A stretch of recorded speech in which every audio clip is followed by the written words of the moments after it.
welcome back to part 2 of our Schrader Fest. I'm going to start with cat people. Yes, meow. Was that his... Is that his first film? No, it's not. So it's blue collar, No. hardcore, Cat. American Gigolo, then cat people. Then cat people. Yeah, it just seems kind of older somehow. I guess because it's just the so 80s. Well, that's weird though, because you said that you didn't think it looked as 80s as you thought that it had a more timeless quality than. Maybe I did. Maybe I'm getting confused. Yeah. No, I mean, you definitely said that. You were surprised by how good it looked. You keep saying that. Yes, that's right. I do think. Yeah, actually, because did we watch the remastered version, or was it just how it was originally Well, shot? yeah, it's a good version, Blu-ray version. Yeah. Yeah, it looks very. Yeah, and it was quite the cinematography and the editing was. That's right. It was really quite ahead of its time as well. It's very different to his other films, apart from Mishima, where it's very concerned with color. Right. Like there's lots of those red and greens in it. Yeah, it reminded me a little bit of Suspiria. Yeah, Suspiria. Suspiria. It's funny how you call it Suspiria. But yeah, he again worked with Ferdinando Scarfiotti, who covered his room with all the white tissue paper on all those colours and the look of the film.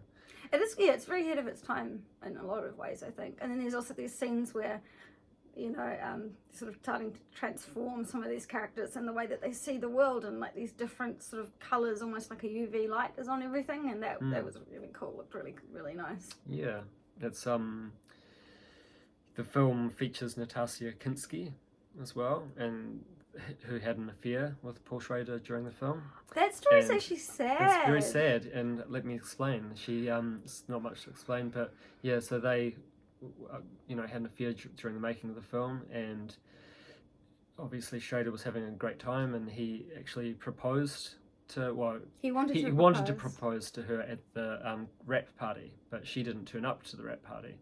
And he then decided to trek all across the globe trying to find her. And months later, he finally tracked her down in Paris, where he proposed to her.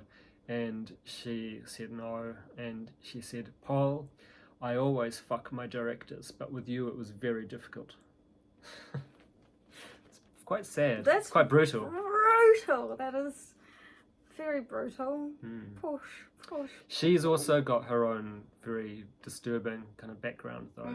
She grew up with this very bizarre father, Klaus Kinski, if you don't know. He's notorious. Notorious for being crazy. There's even a whole documentary about his very tempestuous relationship with Werner Herzog, who they did lots of films together, called My Best Fiend. And they, he threatened to kill, he actually not threatened, he tried to kill Werner Herzog on set multiple times, apparently. Great.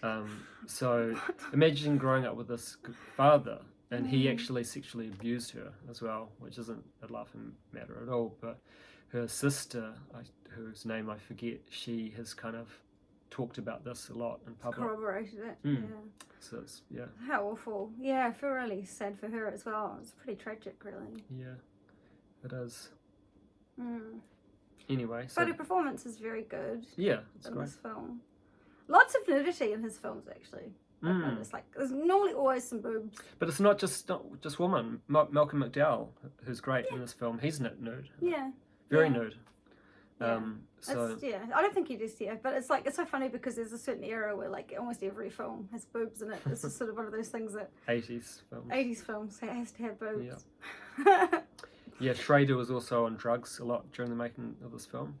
It is quite a trippy film, actually. It's quite weird. It is. It really is. It's very inventive too. So that kind of. He was apparently so on drugs, so high one day that he refused to come out of his trailer to make the film, and they lost an entire day's filming because of this. He would have been on coke, and he would have been so paranoid that he didn't want to come out. Coke sounds so awful. I'm so not terrible. interested in coke. It's not fun. Doesn't sound like my. Even if it was free, I'd be like, nah, I'm good actually. Yeah, it's worth trying once, but it's just so you know, just keep away from it, really. Yeah. Yeah. Doesn't seem to have brought anything positive to anyone's life, that's for sure. So Schrader really regretted using the Cat People title. It was a remake of a 30s horror film, black and white film, and he really regretted calling it Cat People because reviewers kept, and gets quite angry about it, and still in reviews he'll go, those fucking reviewers, but they keep comparing it to the original film, which is very different. I think there's only one scene where that other woman, the redhead, is in the swimming pool, which is based on a scene from the original film, but the rest of it's very different. So, and Schrader only took this film to kind of prove he could make bigger budget kind of like effects films. But there's a real live panther, like panther in it. It wouldn't have been easy to make. I don't know how they did that. There's some stuff in that film I'm like, how did they actually do that? But crazy. He has said that this film, he intended it. He didn't intend it to be that personal, but it ended up being one of his most personal films up to that point. Interesting. About incestuous cat people. Yeah. He said lots that he's a Freudian person as well. So this film is a very Freudian film. Sure is. So that's probably a big part of why he says it's his most personal film. It's there's a character in it played by Frankie Faison, or Faison, I don't know how to pronounce his last name. He's most known to people as playing Barney in Silence of the Lambs and Hannibal. He's like this big sort of African American guy, very lovely sort of warm character, quite like a teddy bear almost. And I think Schrader wanted his character to be more set in New Orleans, which is a very important character in the film, and he wanted some part of it to be more New Orleans sounding. And so, not that I think Albert Hall is from New Orleans, but he's got a more unusual sort of voice that you can't, like, say he's a New York or an LA actor. But, so they dubbed it with Albert Hall's vocal, which is just so weird. But Albert Hall played Chief in Apocalypse Now, and I love he's got one of my favorite voices ever, actually, apart from Teresa Russell, who dubbed Daria Nicolodi in Tenebrae, which I always bring up because she's got a very interesting voice too. But yeah, it's just so weird seeing Frankie Faison with this quite sort of big sounding voice usually, with a very sort of reedy, weird voice by Albert Hall. Who's also a very lovely sounding voice, but it's very strange. I love when people are dubbed with weird people's voices. And that's a big part of why I love Giallo films. Yes. Actually. So we should also say that this film has a song by Bowie in it. The Cat People theme. I was thinking about that the other day. I was like, it's so cool that the films that Bowie's been involved in, like Lost Highway. And Labyrinth. But yeah, I love it when his songs pop up in films. Yeah. And it was reused in Inglourious Bastards. And the scene where they're killing all the Nazis. It's very good use in that film, actually. Do you want to say anything about cruelty of animals in films? Oh, yeah. A lot of these 70s, 80s, even 90s films have like some pretty disturbing treatment of animals. I'm noticing in Giallo, the way that they treat cats is fucked up. We're talking about Inferno. Oh, man, they're just biffing cats around like it's nothing. Literally throwing them. Throwing them around, throwing them at each other, like throwing them off things, grabbing them really violently. And there were some scenes with the jaguar in this film that were really, well, I think it was actually Black Panther. It was actually a leopard. It was a leopard, a black leopard. But they dyed it black. No. Yes, they did. That's why. But that's even more fucked I know. up. What the hell? Yeah. I know. It's terrible. What? Yeah. So they must have doped it up, dyed it. There's lots of doping it up in this film, by the way. There's a scene where it's sort of in a room. This was a black, so it's a leopard. It's a leopard that has been dyed black. Yeah.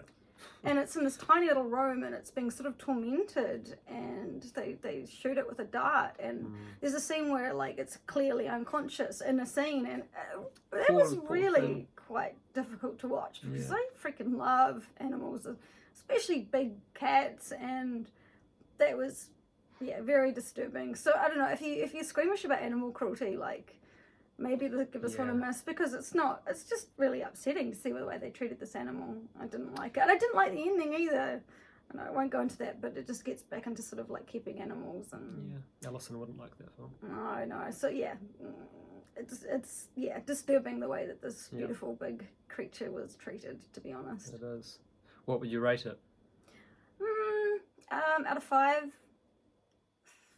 I'll give it about a 2 out of 5 hearts. Okay. Well, I yeah. I mean, it's really good in some respects, but in other respects, like, it's just, it's...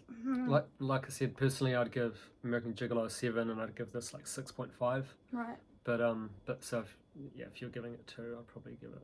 I don't want to go 5 or anything, but I think overall, 6 out of 10 hearts would be pretty bang on. Okay. There's aspects I really liked of it, but other aspects that I don't know. It still made me feel kind of like a bit icky, and a bit sad. So yeah. So this brings us to your fave, Schrader, Mishima. Mishima. That's the first Schrader that I watched that I knew was Schrader, and it's one of my favorite films ever. It's so beautiful. It's so beautiful. The sets are just exquisite. It's fantastic. Isn't it in Japanese as well? Thanks to Aiko Ishioka. She was like a visual stylist. She did the sets part. She was sort of involved in like 3 different parts, including the costumes as well. She's a goddess, and I love her. And it started me on my Yukio Mushima exploration. I'm currently reading his short stories, and I've read about his life, and he is such a fascinating character, so important in Japanese culture and not just literary history, but just all kinds of history. He was a real Japanese figure. history. I think they didn't know what to make of him as a person, because he's just so outside. He was very alien to any kind of... But he was still very venerated and respected, which is fascinating, because a lot of people didn't agree with his politics, though. Right. That was a big part of the backlash in Japan, because he was very right-wing. Yeah, which is because he was quite openly gay. Well, he was married to a woman during his life, but he was gay. But he was gay. So they even knew that he went to gay bars and stuff, but they didn't want to know that. So. Really fascinating guy. His short stories are unreal. Like, he just dissects the psyche in a way that I've never come across. Like, he basically put himself inside the head of this Japanese housewife who's lost her children and her sister. Which is interesting, because I think he's very Freudian as well. I've never read anybody kind of be so blunt about the feelings that someone might have after experiencing intense grief. I just don't understand. It's almost like he's some kind of mind reader, and the way he writes is extraordinary. So yeah, I'm really and this film is such a masterpiece. I mean, it's pretty, once I'm reading his stories, I'm thinking, how are you gonna like kind of in any way kind of like present anything that kind of accurately represents who this person was and what his stories were about. But Mishima, it does it, and I think because it's in Japanese and they didn't do it in English, I think that really helps. There's an English version. Oh, yuck, really? But it's narrated by Roy Scheider, who was in Sorcerer and Jaws. What? I know, but it's so weird. What? Yeah. So I showed you the Japanese version. Yeah, because you know how I feel about English dubs. I know. I don't think they should exist. But I'm glad that they did that in a way, because there are a lot of Americans that just wouldn't watch it if it was in Japanese. That's true. Well, okay, so I'm glad in that respect, but I don't think I think you should see it in Japanese. Yeah. So good. And the Japanese language is so awesome and so phonetically fascinating to listen to. It is. Such a good film. Yeah, that's so crazy. I didn't know that. But yeah, okay, I'm glad that it got a wider audience that way, but I wouldn't recommend seeing it that way. Schrader was working with Mishima's wife, who was still alive. Wow. When they were making it, just to sort of like be respectful. Good. But they had a scene where he's in a gay bar, which I think is in the film as well, and the wife wanted them to cut it, because it was sort of disrespectful to her in a way. Yes, more to her.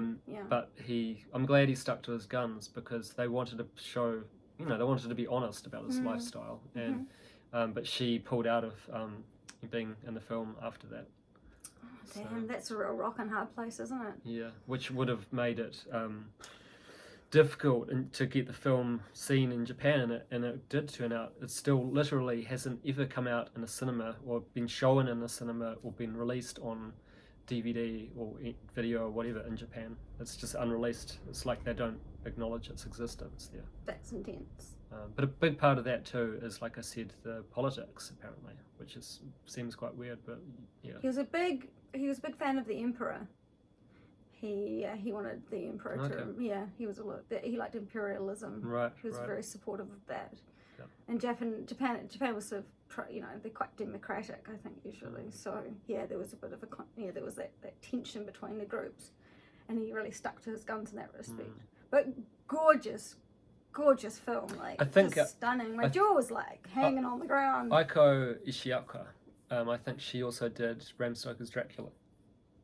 Wow, You can tell she's.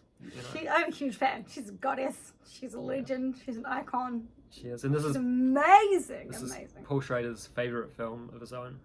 Well, there you go. Mine too. Yeah. I love that so much. So I'm going to give that 5 out of 5 hearts. 100%. I'll give it 4. Okay, 9 out of 10 hearts. That's pretty good. That's really good. 90%. So the next one is Patty Hearst, which was good. Really it's interesting. Very interesting visually in a different way. Very experimental. Very experimental. There's some of the scenes that have stuck in my head like a photograph. There's another film that he did. Adam, what's that one called? Adam Awakened? Adam Resurrected. Adam Resurrected has similar scenes where you could pause anywhere and it's like a photograph. It's so gorgeous. And yeah, in Patty Hearst there's some images like that too. You could just the way that they're set up, it's like the first 45 minutes, especially when she's kind of kidnapped. You're supposed to be kind of seeing the world, what little of it she can see from her point of view. It's very, very, very well directed. The concept is really good.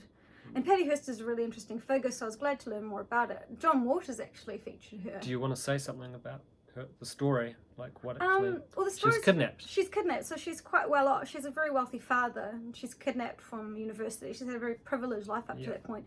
And she's introduced to all these revolutionaries. And in many ways, I really agree with what the revolutionaries were fighting for. So just going about it the wrong way. Going about the wrong way, and then involving a lot of sleeping around, which I don't think is very good. It was very cult-like. It was very cult-like, and I think when you start having all the cult members sleeping with each other, then it gets even more culty. Very fucked up.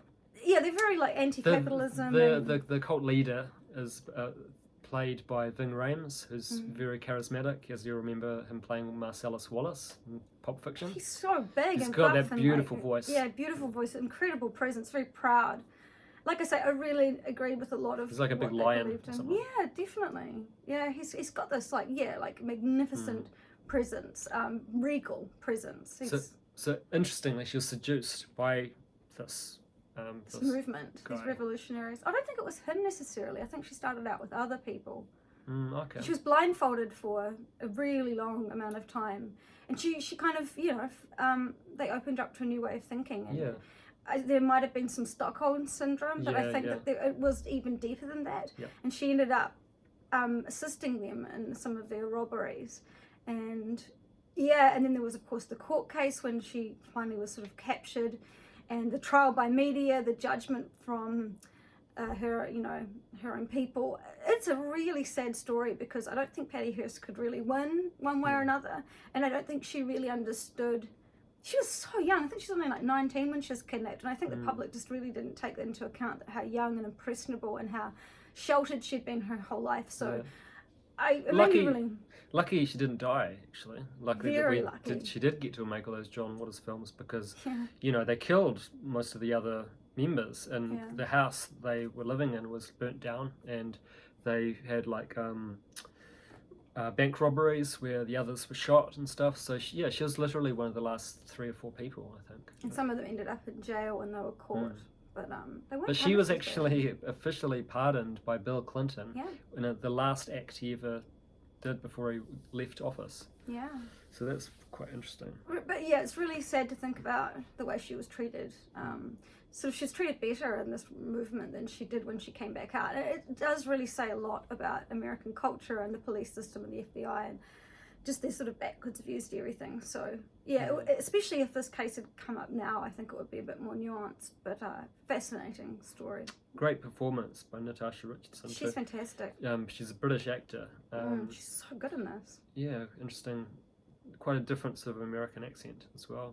So this was before she was in The Handmaid's Tale, which I think made her a lot more known.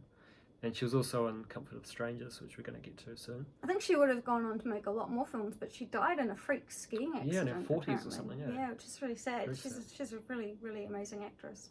Yeah. Very compelling. The film was also, the cinematography was by this guy named Bojan Bazeli, who also shot The Ring, the American remake, which I love visually. Yeah, visually it's very, very good. Yeah, and the music was by someone named Scott Johnson, who I've never heard of outside that, but very I think I liked it a lot. Yeah, It was it's an very, unusual very score. unusual, and but very. I really like. Yeah, I remember really liking the music in that. I thought, Mm. oh, this is great. Who's doing a score on this? Eh? Yep. So what would you give that? I give it a 3 hearts out of 5. Okay, probably same. Yeah. Well, maybe I kind of want it to have a 7 out of 10 because I think. Oh, it's, okay. Yeah, should we just? I'll give it 3. I'll give it 4. So we'll give it a 7 hearts out of 10. Sounds good to me.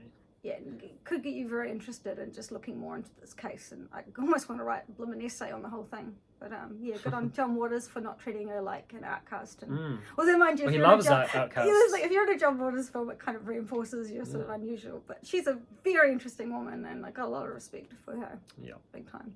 So now we come to one of my favourites. I mean, Mishima is one of my favourites too, but Comfort of Strangers. I love that film a lot. I need to see it again. Yeah. Because I remember It gets at the time, better. It gets Yeah, I more think it really fun. would. Yeah. We could watch it tonight.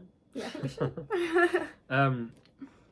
And yeah, it has a great central performance by Christopher Walken. Love me some walking. Yeah. Yep. And Rupert Everett, who was like very much a kind of a sexy kind of icon at that point when it was made in the early 90s. I think of people like a bit smarmy, people like what's that guy who I really don't like, who was in lots of those other British comedies. What's his name? Hugh Grant. Yeah, I don't He like is him. so slimy and smarmy. And, So yeah. he's sort of thought of as similar to him, but he's Greasy. a lot more physically attractive, I think. Yeah, He was definitely. he was in Hugh Cemetery. Grant's not attractive. No, well, a lot of people love him. Like all the Brits love him. No offense, Brits. Sorry, I don't get it. I don't see it. Yeah. But I yeah, just feel, it just makes my skin crawl. a little bit. he takes up. I think he's more of a theatre actor too, maybe. So he takes up Yeah. some interesting roles, like Was it Walmart? Cemetery Man. Cemetery Walk. Yeah, that's the one. Cemetery Man. Yeah, very interesting film by Michelle Soavi, who was Dario Argento's first assistant director on some really good films by him. But yeah, so it's just those three characters for the majority of the film, and you see a little bit of Helen Mirren too, who's an actor I love. Yeah, as Helen well. Mirren. She's just So good. fantastic. So it's four main actors really. And it's set in Venice, which is a really big character. A lot of Beautiful. his the locations in his films have become a character.